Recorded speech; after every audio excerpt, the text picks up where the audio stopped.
Welcome to DNS news. ముందుగా headlines.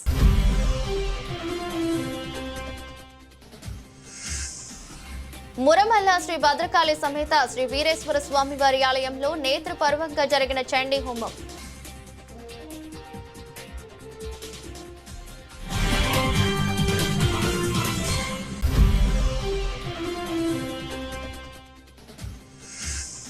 చేబ్రోలులో రైతులను పలకరించిన పిఠాపురం మాజీ శాసనసభ్యులు ఎస్వీఎస్ఎన్ వర్మ. యూరియా సకాలంలో అందుతుందా లేదా అని అడిగి తెలుసుకున్న వర్మ.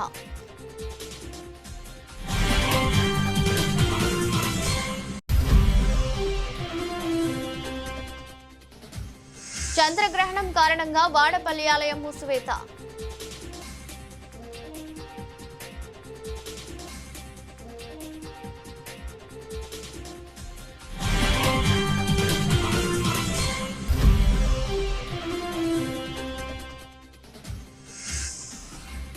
మిడ్ మానేరు నిర్వాసితులకు ఇందిరా మహిళ పట్టాలు పంపిణీ చేసిన ప్రభుత్వ విప్ వేములవాడ ఎమ్మెల్యే ఆది శ్రీనివాస్.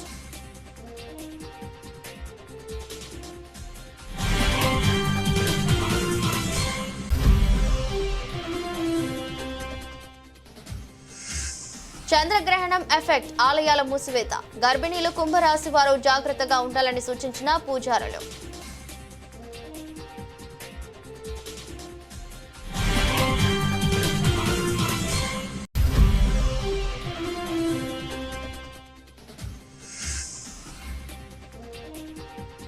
భక్తులను కనువిందు చేసిన లేబర్ అడ్డా రామ్ బగీచా మండప్ నిర్ణాయక నిమజ్జనం.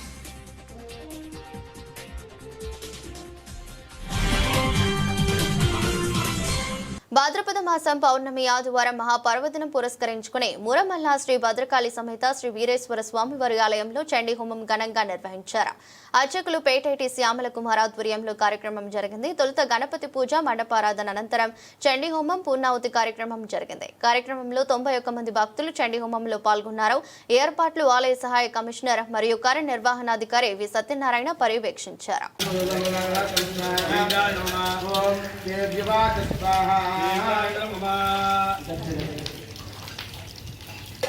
గర్జిష్ఠం చాసుదేవతా స్వాహా ఋషిర్వాణ స్వాహా ఏ ముక్తా సముత్పత్త్యా దారుఢాంతం మహాదవం పాదేనాక్రమ్య కంఠే చ సూరేణ నమదానయ స్వాహా సరస్వామి సాక్రాంచ సయన విజమగాంతః అర్ధనిష్క్రాంత ఏవాసో దివ్యాసన స్వాహ అర్ధనిష్క్రాంత ఏవాసో తదోహః కుదంసా కొందకి జననాసతో సహస్ర ప్రసవదా దేవతాగ స్వాహా విష్ణువస్తాంత రాధే భీమ్నా దివ్యనా శ్రీ జగురు గంధర్వ యోరతి సాత్రోగణ స్వాహా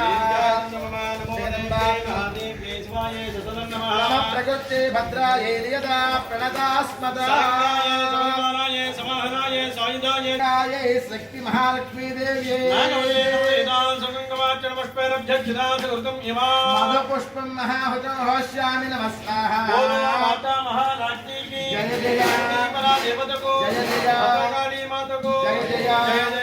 జగదంబే. కాకినాడ జిల్లా చేబ్రోలులో రైతులు పొలాల్లో యూరియా చల్లుతున్న సమయంలో అటుగా వెళుతున్న పిఠాపురం నియోజకవర్గ మాజీ శాసనసభ్యులు టీడీపీ రాష్ట్ర అధికార ప్రతినిధి ఎస్వీఎస్ఎన్ వర్మ రైతులతో ముచ్చటించి యూరియా సకరంగా అందుతుందో లేదో అడిగి తెలుసుకున్నారు. ఈ సందర్భంగా ఆయన రైతులతో పాటు యూరియా చల్లుతూ ప్రత్యేక ఆకర్షణగా నిలిచారు. ఈ సందర్భంగా ఆయన జగన్మోహన్ రెడ్డి యూరియా కొరత ఉందంటూ చేస్తున్న ఆరోపణలను ఖండించారు. కళ్ళున్న కబోదులు వైసీపీ నాయకులు చూడండి, ఎంత గ్రీన్ ఫీల్డ్ ఉందో ఇక్కడ, అంతా వ్యవసాయాలు. దానికి రైతులకు కావలసిన ఎరువు వచ్చింది. దీని మీద బరకాలు ఎందుకు కప్పుకున్నారా మీరు? వర్షం పడకుండా కప్పుకొని కూలి పనులు పెట్టుకోకుండా రైతులు వాళ్ళకి వాళ్లే కష్టంతో రోజుకో ఎకరం అరెకరం జల్లుకుంటున్నారు. జగన్మోహన్ రెడ్డి నీకు ఎక్కడ కావాలో పిండి, పులివెందుల, కడప, అనంతపూరా, నీకు ఎక్కడ కావాలి? నీ 11 ఎమ్మెల్యేలు ఉన్న దగ్గర ఎక్కడ పిండి కావాలో చెప్తే స్వయంగా నేను చంద్రబాబు నాయకత్వంలో వచ్చి డిస్ట్రిబ్యూషన్ చేస్తాను. నీ 11 నియోజకవర్గాల్లో పిండి 100% జరుగుతుంది వైసీపీ ఎమ్మెల్యేలు ఉన్న చాట. కాదంటే చెప్పు.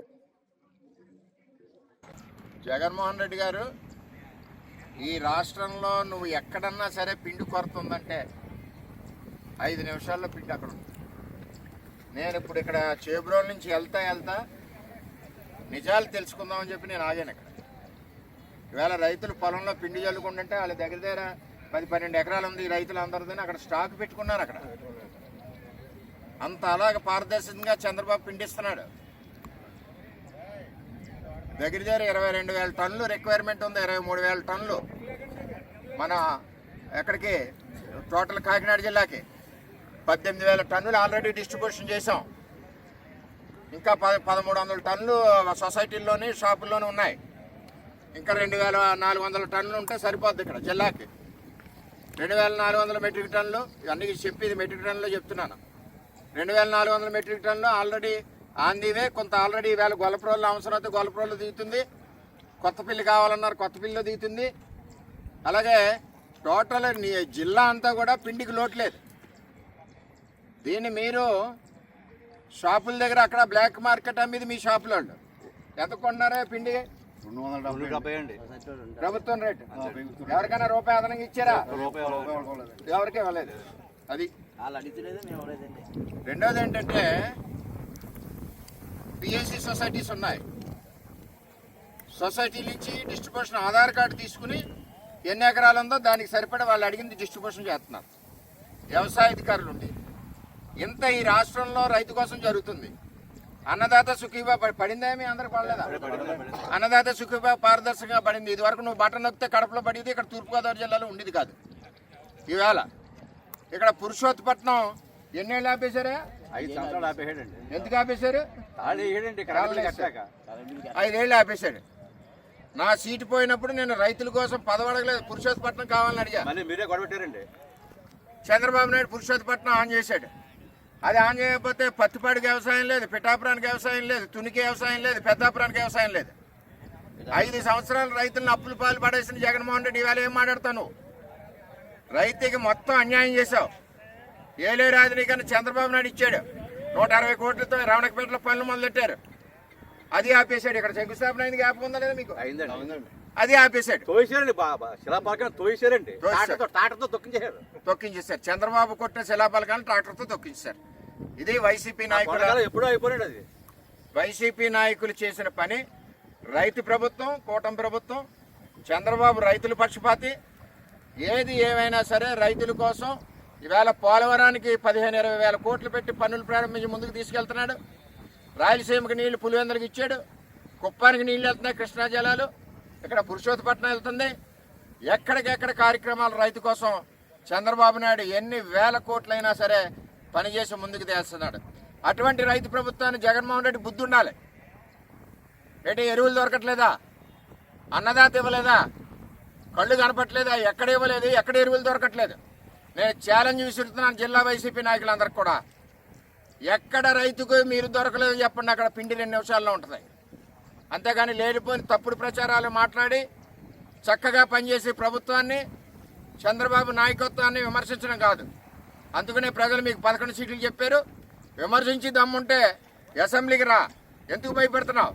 వచ్చి మాట్లాడు. అంతేగాని ఇక్కడ ఈ కాకినాడ జిల్లాలో ఎక్కడ కూడా ఎరువుల ఇబ్బంది లేదు. స్వయంగా నేను చూశాను. మీరు కూడా ఇక్కడికి రావచ్చు స్వయంగా. ఎక్కడన్నా రైతులు మీరు కనుక్కోండి. ఎవరికి ఇబ్బంది ఉన్నా 5 నిమిషాల్లో పిండి ఉంటుంది, ఎరువులు ఉంటాయి. అది తెలుగుదేశం ప్రభుత్వం అంటే. నువ్వు పరిపాలించే 5 ఏళ్ళు, 2 సంవత్సరాలు టార్గెట్ ఉన్న 24,000 టన్నుల చిల్లరకి 2,000 టన్నులు తగ్గించి ఇచ్చావు మెట్రిక్ టన్నులు ఈ జిల్లాలో. ఇవాళ చంద్రబాబు అధికంగా ఇస్తున్నారు. దేశంలో ఎక్కడో కొరత ఉన్నా సరే మన రాష్ట్రంలో కొరత లేదు. గుర్తుపెట్టుకోండి చంద్రబాబు నాయకత్వం. సంపూర్ణ చంద్రగ్రహణం కారణంగా కోనసీమ తిరుమల వాడపల్లి శ్రీ వెంకటేశ్వర స్వామివారి ఆలయాన్ని ఆదివారం మధ్యాహ్నం 1 గంటకు ఆలయ అర్చకులు మూసివేశారు. తిరిగి సంప్రోక్షణ అనంతరం సోమవారం ఉదయం 7 గంటలకు స్వామివారి ఆలయాన్ని తెరవనున్నారు. భక్తులందరూ ఈ అంశాన్ని గ్రహించాలని ఆలయ డిప్యూటీ కమిషనర్ నల్లం సూర్య చక్రధర్రావు తెలిపారు.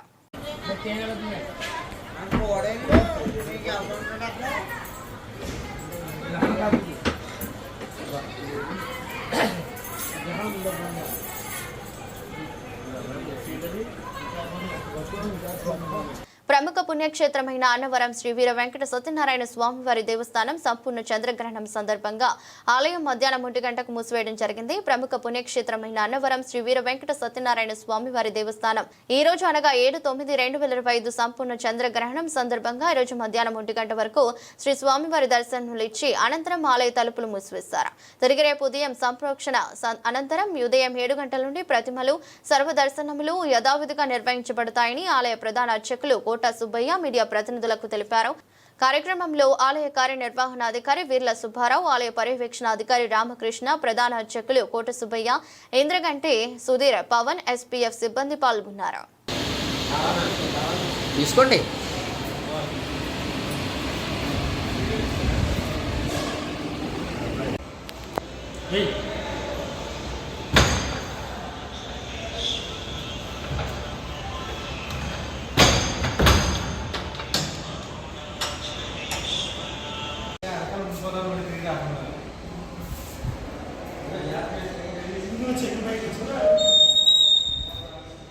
అమ్మ తలుపు వేసేసాడు.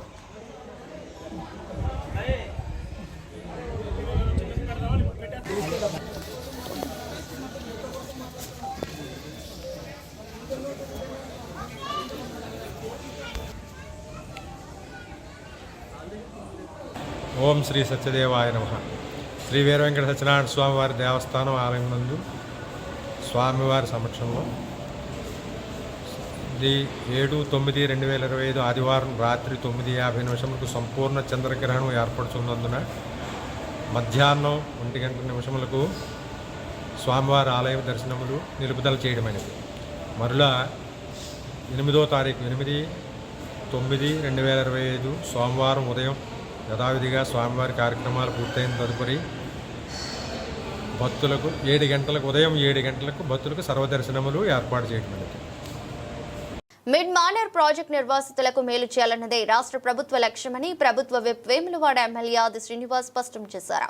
వేములవాడ అర్బన్ మండలం అగ్రహారంలోని ఫంక్షన్ హాల్లో మిడ్ మానేరు ప్రాజెక్టు నిర్వాసితులు 1550 మందికి ప్రత్యేక ప్యాకేజీ కింద ఇందిరమ్మ ఇళ్ల పట్టాలను ఆదివారం పంపిణీ కార్యక్రమాన్ని నిర్వహించారు. లబ్ధారులకు ఇందిరమ్మ ఇళ్ల మంజూరు పత్రాలు పంపిణీ చేశారు. ముఖ్యమంత్రి రేవంత్ రెడ్డి, డిప్యూటీ సీఎం బట్టి విక్రమార్క, మంత్రులు శ్రీధర్ బాబు, పొన్నం ప్రభాకర్, ఇతర మంత్రులు ఈ ప్రాంత అభివృద్ధికి మద్దతుగా నిలుస్తున్నారని ప్రభుత్వ విప్ ఆది శ్రీనివాస్ వివరించారు. 240 కోట్లతో 30 గ్రామాల ప్రజలకు 4696 ఇళ్లు మంజూరు చేశామని వెల్లడించారు. ప్రత్యేక ప్యాకేజీ కింద 30 గ్రామాల నిర్వాసితులకు ఇల్లు లేని వారికి ఇందిరమ్మ ఇండ్లు పంపిణీ చేస్తున్నామని తెలిపారు. అందరికీ న్యాయం చేయాలని రాష్ట్ర ప్రభుత్వం ముందుకు వెళ్తుందని స్పష్టం చేశారు. 18 సంవత్సరాల వయసు దాటిన వారి సమస్యలు త్వరలో పరిష్కరిస్తామని భరోసా ఇచ్చారు. సమస్యలు పరిష్కరించేందుకు అధికార యంత్రాంగం సిద్ధంగా ఉందని తెలిపారు. మిడ్ మానేరు ప్రాజెక్టు నిర్మాణంలో నిర్వాసితులైన 9 గ్రామాలలో వచ్చిన దరఖాస్తుల ఆధారంగా 1550 కుటుంబాలకు ఇందిరమ్మ ఇండ్ల మంజూరు పత్రాలను పంపిణీ చేశామని, ఒక్కో ఇంటికి 5 లక్షల చొప్పున లబ్ధి చేకూరనుందని తెలిపారు. గత మే మాసంలో దాదాపు 389 ప్రత్యేక కోటా కింద 950, ప్రస్తుతం 1550తో కలిపి 2889 ఇండ్లను రాష్ట్ర ప్రభుత్వం మంజూరు చేసిందని విప్ వెల్లడించారు. అర్హులందరికీ ఇందిరమ్మ ఇండ్లు మంజూరు చేస్తామని, ఇది నిరంతర ప్రక్రియని స్పష్టం చేశారు. అర్హులెవరూ ఆందోళన చెందవద్దని అధికారులకు దరఖాస్తు చేసుకోవాలని సూచించారు. ఇందిరమ్మ ఇండ్ల నిర్మాణాలకు 4 విడతల్లో రూపాయల 5 లక్షలకు సాయం నేరుగా లబ్ధిదారుల బ్యాంకు ఖాతాలో జమ అవుతుందని తెలిపారు. నిర్వాసితుల సమస్యలపై రాష్ట్ర ప్రభుత్వం ప్రత్యేక దృష్టి సారించిందని పేర్కొన్నారు. ఆల్రెడీ మా పీడీ ఆఫీసర్ గారు మీకు దీనికి సంబంధించిన రూల్స్ చెప్పారు. ఇప్పుడు డబ్బు రిలీజ్ అవుతాయి. దయచేసి మీరు తొందరగా మొదలుపెట్టి ఇమీడియట్లీ న్యూ ఇయర్లో ఖతం చేయాలి. ఇప్పుడే మా సిరిసిల్ల జిల్లాలో పులనూరులో, పునరావుపేటలో, తంగంపల్లిలో ప్రతి ఒక్క చోట మనం జూన్ నుంచి స్టార్ట్ చేసి ఇప్పుడు దాదాపుగా దగ్గరికి వచ్చినాయి. ఆల్రెడీ స్లాబ్ అయిపోయినాయి, ప్లాస్టింగ్ నడుస్తూ ఉంది. అదేవిధంగా సేమ్ స్పీడ్లో మీరు కూడా ఈ ఇల్లు స్టార్ట్ చేసి పూర్తి చేయాలి. అదేవిధంగా కొన్ని ఇల్లు మిగిలిపోయింది అట్లా చెప్తున్నారు, కనకయ్య గారు కూడా చెప్పారు. అది కూడా మళ్ళీ ఒకసారి ఎంక్వైరీ చేయించుకొని ఎవరైనా అర్హత వాళ్ళు ఉంటే వాళ్ళకి ఇప్పించడం జరుగుతుంది. దీని మీద మీరు ఏదైనా పరిశాన్ అయినా అవసరం లేదు. ఇంకొకటి ప్లాట్ గురించి చెప్పారు. ప్లాట్ గురించి కూడా దీని తర్వాత ప్లాట్ మీద పడతాం. అది కూడా నెలలోపు కూడా మీకు అది కూడా అప్పగిస్తాం. అది ప్రాబ్లం లేదు.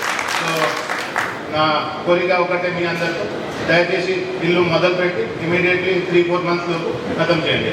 ఓకే. కార్యక్రమంలో పాల్గొన్నటువంటి ముంపు గ్రామాలలో లబ్ధిదారులు ఇంటి నిర్మాణం సంబంధించి గత కొద్ది రోజులుగా చూస్తున్నటువంటి, అదేవిధంగా గౌరవ మాజీ సర్పంచులు, మాజీ ఎంపీటీసీలు, గౌరవ పాత్రికేయ మిత్రులు, ముంపు గ్రామాలకు సంబంధించినటువంటి ప్రముఖులు, ఎలక్ట్రానిక్ మీడియా, ప్రింట్ మీడియాకు సంబంధించినటువంటి విలేకరులకు అందరికీ కూడా నా హృదయపూర్వక నమస్కారాలు తెలియజేస్తున్నాను.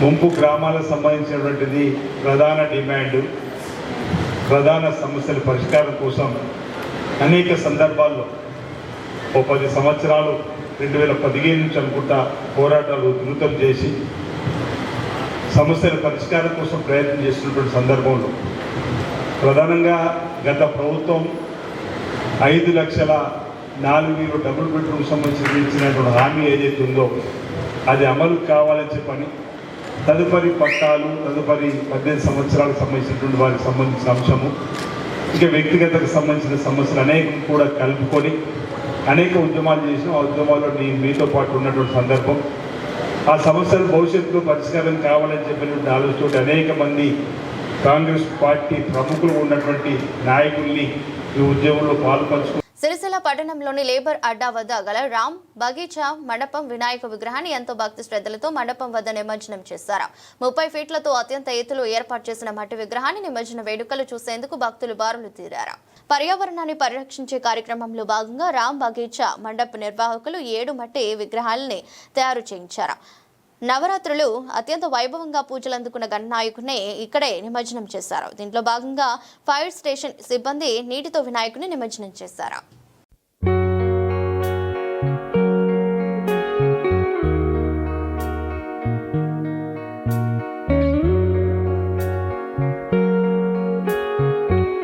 సిరిసిల్ల పట్టణంలోని పలు ఆలయాలు చంద్రగ్రహణం ప్రభావం వల్ల మూసివేశారు.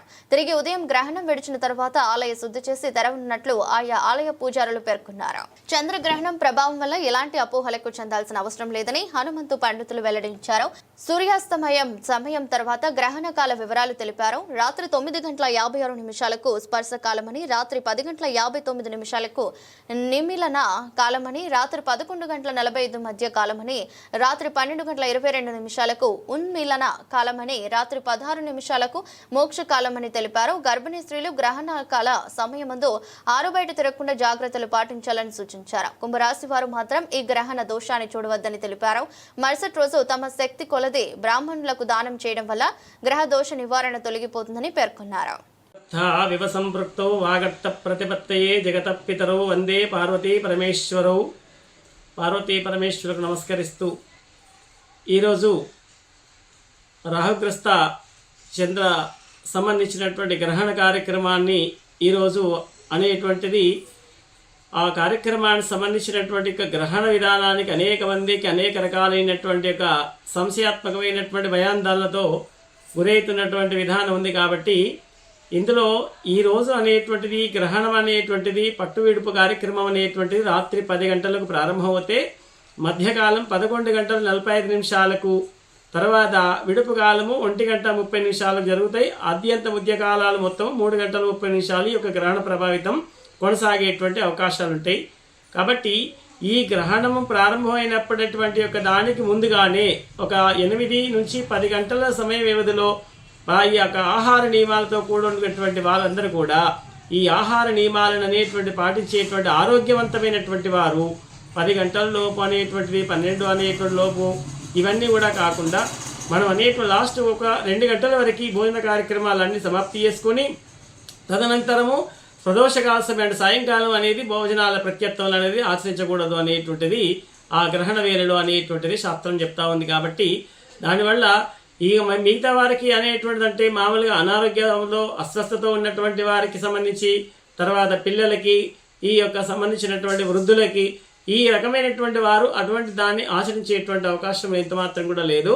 కానీ గర్భవతులు అనేటువంటి వారు ఉన్నటువంటి వారు సంబంధించినటువంటిది ఆ యొక్క గ్రహణ విధానాన్ని చూసి మాకేమవుతుందో ఎలానో అనే భయాందోళన ఏనాటువంటి అవసరం లేదు. కాకపోతే ఇంటిలోనే ఆ ఏమాత్రం కూడా తన పనులు చేసుకుంటూ హాయిగా మీరు ఉండడానికి అవకాశం ఉంటుంది. కానీ భౌతికంగా అంటే ప్రత్యక్షంగా మాత్రం బయటకు వచ్చి ఆ గ్రహణాన్ని మాత్రం వీక్షించకూడదు ఆ గర్భవతి వాళ్ళు మాత్రము. కాబట్టి చాలా మెలకువతోటి జాగ్రత్తగా ఉంటే సరిపోతుంది. అంతేగాని గ్రహణ వేళల్లో మాకేమో జరుగుతుందనేటువంటి ఆందోళన మాత్రం చెందాల్సినటువంటి అవసరం లేదని చెప్తాడు. కాబట్టి ఈ యొక్క గ్రహణ సమయ కాలంలో ఉన్నటువంటి యొక్క ప్రభావితం అనేటువంటిది ఏంటి అంటే ఒక అశౌచము అనేది ఏర్పడుతుంది అంటాడు. దానివల్ల కొన్ని పవిత్రమైన ప్రదేశాలలో ఈ యొక్క అశౌచం వల్ల దానికి ఉన్నటువంటి యొక్క పవర్, అంటే దానికి ఉండేటువంటి విద్యుత్ శక్తి లాంటి యొక్క ఆ పవర్ అనేటువంటిది తేలిపోవడం అనేటువంటి జరుగుతూ ఉంటుంది. కాబట్టి అటువంటి వాటిని ఉండకుండా ఏవి అలా జరగద్దు అని అనుకుంటే ఏం చేయాలంటే ఒక దేవాలయ ప్రాంగణాలు అనేటువంటి ఉంటాయి. ఈ గ్రహణ కాలంలోనే ఎందుకు మూసివేయడం జరుగుతుంది అంటే ఈ యొక్క గ్రహతత్వ లక్షణాల వల్ల అక్కడ ఉండేటువంటి యొక్క విద్యుత్ శక్తి లాంటి పవర్ అనేటువంటిది నిర్వీర్యమవుతుందన్నమాట. అలా కాకుండా ఉండాలంటే అదొక కవచంలాగా ఆ సమయకాలానికంటే ముందు ఒక 12 గంటల ముందే దేవాలయాన్ని మూసివేయడం జరుగుతూ ఉంటుంది. అప్పుడు అక్కడ ఉండేటువంటి నిత్య విద్యుత్ శక్తి లాంటి యొక్క పవర్ అనేది యథాతథంగా ఉండి దానికి కావాల్సినటువంటి యొక్క ప్రభావితం మళ్ళీ మనకు ఆ యొక్క ప్రభావాన్ని సూచించేటువంటి అవకాశం ఉంటుంది. ఆ తర్వాత ఈ గ్రహణానికి సంబంధించినటువంటి సంపూర్ణంగా అయినాక పట్టువిడుపు తర్వాత మళ్ళీ మరుసటి రోజు నాడు సంప్రోక్షణ కార్యక్రమాన్ని నిర్వహించి ఆ యథాప్రకారంగా సంబంధించినటువంటి ఆ కార్యక్రమాలన్నీ కూడా అభిషేకాలు, పూజలు, అర్చనలు అనేటువంటి జరుగుతూ ఉంటాయి. కానీ గ్రహణ సమయ కాలానికి ఒక 10 గంటల ముందు నుంచేలే ఈ యొక్క పూజా క్రతువులు అనేటువంటి నిత్య కైంకర్యములన్నీ కూడా మూసివేయడం జరుగుతుంది. అందుకని ఆ ప్రభావిత సందర్భంలో దర్శనాలు మాత్రం ఉండవు. కనుక ఈ యొక్క ఆచరణాత్మకమైనటువంటి ఒక గ్రహణ కాల సమయంలో మాత్రం ఎవరైనా ఉపదేశం చేసుకున్నటువంటి వారి గురుముఖత ఉన్నటువంటి యొక్క ఆ ఉపదేశ మంత్రాన్ని ఆ గ్రహణ కాల సమయంలో కనుక పట్టు స్నానము, విడుపు స్నానం అనేటువంటి 2 ఆచరిస్తూ ఈ యొక్క జపతపాలనేటువంటి ఆచరించినట్టయితే వారికి ఆ రోజు ఆ జపాన్ని ఆచరిస్తే చాలా విశేషమైనటువంటి రెట్టింపు ఫలితాలు అందేటువంటి ఆ ప్రభావితం అనేది అందే అవకాశం ఉంటుంది. ఈ సందర్భకాలంలో పితృపిండ ప్రదానాలు అనేటువంటి చేయడము, సర్వదానాలు చేయడం ఇవన్నీ చాలా శ్రేయోదాయకమైనటువంటి విధానంగా ఉంటుంది. కాబట్టి ఈ యొక్క గ్రహణం ఏ కాలంలో సంభవిస్తుందంటే శతభిష నక్షత్రం, పూర్వాభాద్ర నక్షత్రం వాళ్ళు ఈ యొక్క కుంభరాశి వారు మాత్రం ఈ యొక్క నక్షత్రం ఉన్నటువంటి కుంభరాశి వాళ్ళు మాత్రం ఏ కోశంలో ఆ గ్రహణాన్ని వీక్షించరాదని చెప్తున్నాడు. ఆ మరుసటి రోజు వాళ్ళకున్నటువంటి దోష ప్రభావితం చేత ఒక చంద్రబింబము, నాగబింబము, ఆ యొక్క వెండితో చేయించినటువంటి దాని విగ్రహాలు తీసుకొచ్చేసి ఒక రాయి పాత్రలో నెయ్యి పోసి దానిలో ఈ యొక్క బింబాలను వేసి కిలోపావు నువ్వులు, ఆ తర్వాత సంబంధించినటువంటి ఒక బియ్యము, తెల్లనైనటువంటి యొక్క వస్తువులతో కూడుకున్నటువంటి పాలు కావచ్చు, పెరుగు కావచ్చు, ఇవన్నీ కూడా బ్రాహ్మణికి దానం చేసినట్టయితే ఆ దోష పరిహార నివృత్తి జరిగి అందరూ హాయిగా సంతోషంగా ఉండేటువంటి అవకాశం ఉంటుంది. కాబట్టి ఈ యొక్క గ్రహణ వేళ విధానం సంబంధించినటువంటి వాళ్ళు గురుభక్తితో ఉన్నటువంటి వారు సాధారణమైన వ్యక్తులు కానీ ఆ యొక్క మంత్రోచ్చారణ అనేటువంటి గాయత్రి మంత్రమే కావచ్చు, లేదా ఓం నమః శివాయ అటువంటి పంచాక్షరి మహామంత్రమే కావచ్చు, అలాంటివి కూడా ఆచరించినట్టయితే వాళ్ళకి ఎంతో రెట్టింపు ఫలితాన్ని పొంది వాళ్ళు ఆరోగ్యంగా సుఖ సంతోషాలతో జీవించేటువంటి అవకాశం ఉంటుంది. కాబట్టి ఆ గ్రహణాల యొక్క ప్రభావితం ఎంతో ఏదో ఉంటుందని ఆందోళన ఎందాల్సినటువంటి అవసరం ఎంతమాత్రం కూడా లేదు. సంతోషంగా ఆ యొక్క గ్రహ ప్రభావితాలు మీకు అందరికీ కూడా సంతోషాన్ని కలిగించి మీరు సుఖజీవన ప్రభావితం కలగాలని మనస్ఫూర్తిగా వేడుకుందాం. ఓం నమః శివాయ. శంభో శంకర. వార్తలు ముగించే ముందు మరోసారి హెడ్లైన్స్.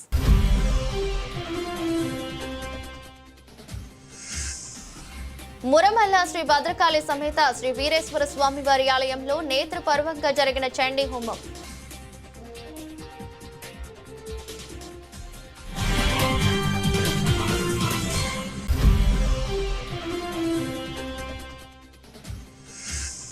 చేబ్రోలులో రైతులను పలకరించిన పిఠాపురం మాజీ శాసనసభ్యులు ఎస్వీఎస్ఎన్ వర్మ. యూరియా సకాలంలో అందుతుందా లేదా అని అడిగి తెలుసుకున్న వర్మ.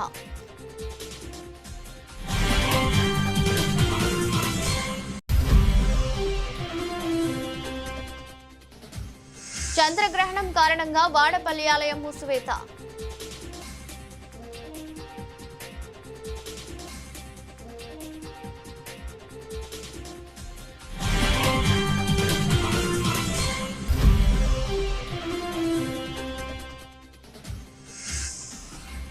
మిడ్ మానేరు నిర్వాసితులకు ఇందిరా మహిళ పట్టాలు పంపిణీ చేసిన ప్రభుత్వ విప్ వేములవాడ ఎమ్మెల్యే ఆది శ్రీనివాస్.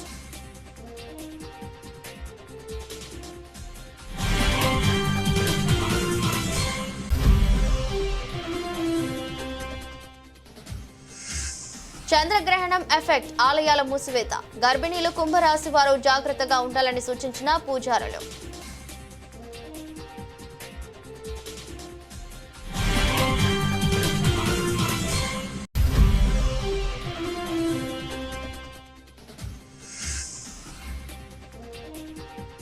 భక్తులను కనువిందు చేసిన లేబర్ అడ్డా రామ్ బగీచా మండప్ నిర్ణాయక నిమజ్జనం.